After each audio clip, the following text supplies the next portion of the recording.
लोग करने जा रहे हैं स्टीम इन्हेलेशन। क्या करेंगे? Steam inhalation. स्टीम इन्हेलेशन का मतलब होता है कि भाप को लेना। ठीक है, आपको क्या करना, नाक के थ्रू और मुंह के थ्रू अपने शरीर के अंदर लेना, ताकि क्या है कि हमारे जो भी वायरल या इन्फ्लेमेशन हुए रहते हैं या फूड इन्फेक्शन हुए रहते हैं, है ना, वो क्या करता है, नेसल ब्लॉकेज रहता है, साइनस रहता है ना, उसको क्लियर करता है ना, जो भी इन्फ्लेमेशन रहता है उसको क्लीन करता है और प्रॉपर एयरवेज और फ्लो करता है हमारे नोस्ट्रल रेस्पिरेशन। ठीक है, और ये अपर रेस्पिरेशन में होता है, मतलब हमारे अपर रेस्पिरेशन में जितने भी ब्लॉकेज रहते हैं तो ये खोलने का काम करता है ना। दैट इज प्राइमरी ट्रीटमेंट, है ना। क्योंकि ये क्या होता है कि हम सबसे पहले, अब आपको पता नहीं रहेगा कि नेसल ब्लॉकेज होगा या नेसल डिस्चार्ज होगा, आप हॉस्पिटल जाएंगे तो ये बेसिकली आप घर में कर सकते हैं। ठीक है, इससे पेशेंट को 50 से 70% रिलीफ मिलता है। ठीक है, अब देखते हैं हमको क्या लगेगा। एक स्प्रे लगेगा, ठीक है, स्प्रे में एक टॉवेल लगेगा, ठीक है, टॉवेल के साथ क्या लगेगा, एक बाउल लगेगा, बाउल के साथ ग्लॉस या बॉटल लगेगा, एक ये लगेगा, ठीक, और ये स्पुटम लगेगा। क्या लगेगा? स्पुटम। ठीक है, और इन चीजों को क्या लगेगा? स्टीमर लगेगा। क्या लगेगा? स्टीमर लगेगा। स्टीमर के हमारे 3 टाइप की है। ठीक है, एक तो नेसल स्टीमर है, इसको हम इस प्रकार से लगा के नाक से लेंगे, ये नेसल स्टीमर बन जाता है। ठीक है, इसी को हम चेंज कर देंगे तो ये वेपोराइजर बन जाएगा। ठीक, इसी को हम चेंज कर देंगे, क्या बन जाएगा? ये वेपोराइजर बन जाएगा।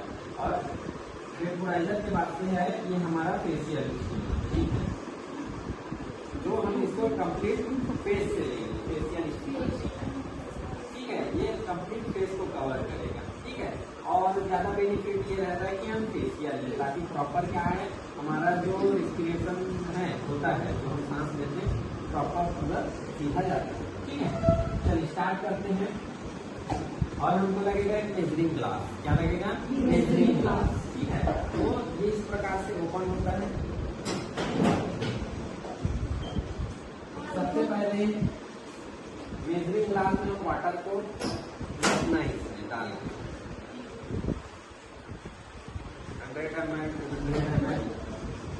हमने मेजरिंग ग्लास में क्या किया, वाटर को मेजर कर दिया। ठीक है, इसके बाद से आप देखिए स्टीमर का इसमें भी दिया हुआ है मिनिमम और मैक्सिमम। आप जिसमें वाटर डालेंगे, इसमें डिस्टिलेटर वाटर डाला जाता है, नॉर्मल फिल्टर वाला वाटर, डिस्टिलेटर वाटर डाला जाता है ना। तो इसमें मिनिमम का मार्क है और मैक्सिमम का मार्क है। मैंने 200 ml ले लिया है वाटर और इसे मैंने इसमें डाल दिया। इसमें मैंने मिनिमम और मैक्सिमम के बीच में रखा हुआ है। ठीक है, इसमें मैक्सिमम से ऊपर नहीं लेके जाना। इसके बाद में हम स्टीमर को लेंगे, सीमेंट को और इसे अच्छे से लॉक कर देंगे। ठीक, ये लॉक हो गया। अब हम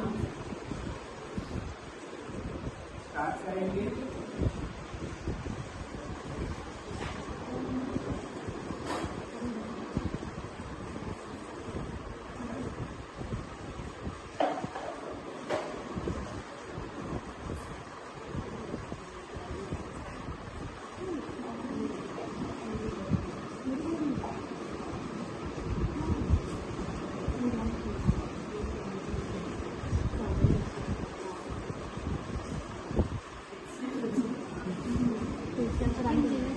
साइलेंट आवाज आ जाती है इसमें।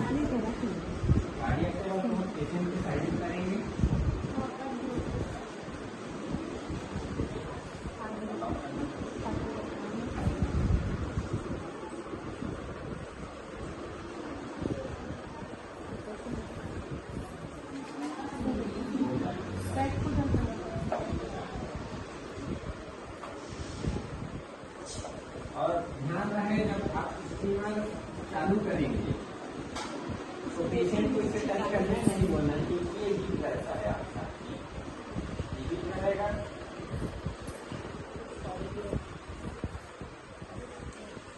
ये अभी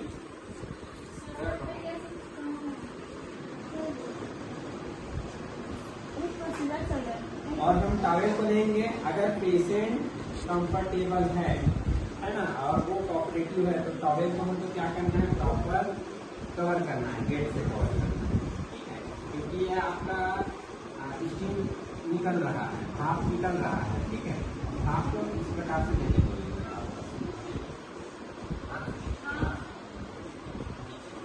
पूरा पूरा प्लेट से कवर करिए। सर जलता है। हाँ ना। ठीक है, ये पकड़ना है। कविता दीदी आराम से चल जाएगा फिर तो। और एक बार में जब स्टीम आप ऐसे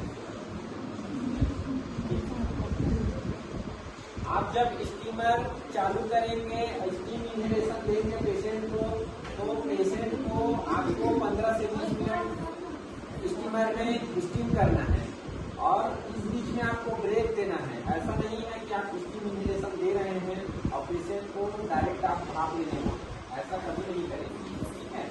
आप उनको 2 मिनट, 3 मिनट, 5 मिनट तक कंटिन्यू देंगे। इसके बाद से और पेशेंट स्टेबल हो, हम इसे बंद कर देंगे, ठीक है। ठीक है ना, हम इसे बंद कर देंगे, ठीक है। और उसके बाद से जब पेशेंट फिर से कंफर्ट हो जाए तो फिर से हम इसको क्या कर देंगे, ऑन कर देंगे, ठीक है।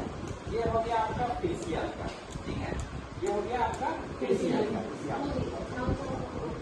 अब बता रहा हूँ इसमें फेशियल के बाद से हम बताते हैं नेसल का। इसका नेसल का, नेसल स्टीम इनहेलेशन में ये सिर्फ नोज को कवर करेगा आपका, ठीक है। इसको हम फिट करेंगे और नोज को कवर करेंगे। हम ऑन कर देते हैं,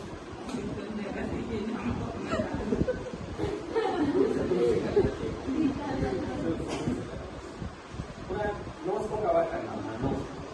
नोज के थ्रू जाएगा, अपर रेस्पिरेटरी ट्रैक्ट में जाएगा। ये थ्रोट के पास एंटीसेप्टिक का काम करता है, वहाँ के जितने भी बैक्टीरिया रहता है उसको भाप के थ्रू क्लीन करता है, ठीक है। तो ये नोज के थ्रू आपका जाएगा, ठीक है। और प्रॉपर एयरवे को क्लियर करेगा आपका, जो भी साइनस रहेगा, जो नाक के पास ब्लॉकेज रहता है, उसको ये म्यूकस को क्या करता है, खोलने का काम करता है, ठीक है। जितना भी जमा रहेगा उसको, ठीक है। ये हो गया आपका नेसल। नेसल के बाद से हम दूसरा बताते हैं वेपोराइजर, ठीक है। ये तो हो गया हमारा फेशियल का, ये नेसल का। अब हम देखते हैं वेपोराइजर का। ये वेपोराइजर में आपको कुछ नहीं करना है, ये फिट होगा, आप हाथ को ऐसे करेंगे, ऐसे लेना है, ठीक है। और उसके बाद में हम इसको ऑन करते हैं, तो ये डायरेक्ट इसका जो होल है वो वेपोराइजर डायरेक्ट करेगा, आप कवर करिए थोड़ा सा, तो ये आपने डायरेक्ट वेपोराइज करेगा, ठीक है।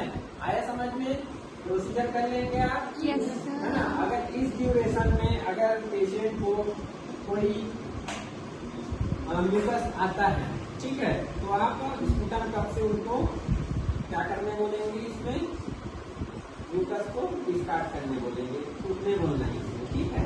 जो भी स्पूटम आता है, जो भी चीज आता है, इसमें आपको डालना है, या फिर एक्स्ट्रा जो डिस्चार्ज होगा उसको आप किडनी ड्रेस से ले सकते हैं, ठीक है। जो एक्स्ट्रा डिस्चार्ज होगा किडनी ड्रेस से आपको लेना है। ये होता है आपका क्या, स्टीम इनहेलेशन का प्रोसीजर, ठीक है। और लास्ट में आपको क्या करना है, प्रॉपर इसको क्लीन करके, ये जितने भी इंस्ट्रूमेंट यूज होंगे हमारे प्रोडक्ट के, तो इनको क्लीन करके प्रॉपर सैनिटाइज करके वापस आप स्टोर करके रखें, ताकि हम जब नेक्स्ट पेशेंट को दें वो प्रॉपर क्या रहे, क्लीन रहे। हाइजीन का अपने आप को खुद ख्याल रखना है, क्योंकि दैट इज वायरल इन्फेक्शन, ठीक है। अगर वायरल इन्फेक्शन हुआ तो पेशेंट के कारण आपको भी सर्दी हो सकता है, ठीक है। तो आप अपना भी सेफ्टी देखेंगे, पेशेंट का भी सेफ्टी देखेंगे और इस प्रोसीजर को करेंगे, सावधानी पूर्वक करना है। ये छूना नहीं है, जब ये लगा रहेगा प्रॉपर आपको इस चीज का ख्याल करना है, क्योंकि इस प्रोसीजर में पेशेंट इसको पकड़ लेता है, नीचे से ये फिट रहता है ना। और जब इसको आपको पानी को निकाल के फेंकना रहेगा, तो आप इसको ठंडा होने देना, अपने नॉर्मल थोड़ा टेम्परेचर में आ जाए, फिर इसको कैप को ओपन करके पानी को फेंक देना, ठीक है। आया, ठीक है। ये होता है आपका स्टीम इनहेलेशन का प्रोसीजर। आप लोग एक एक करके करो।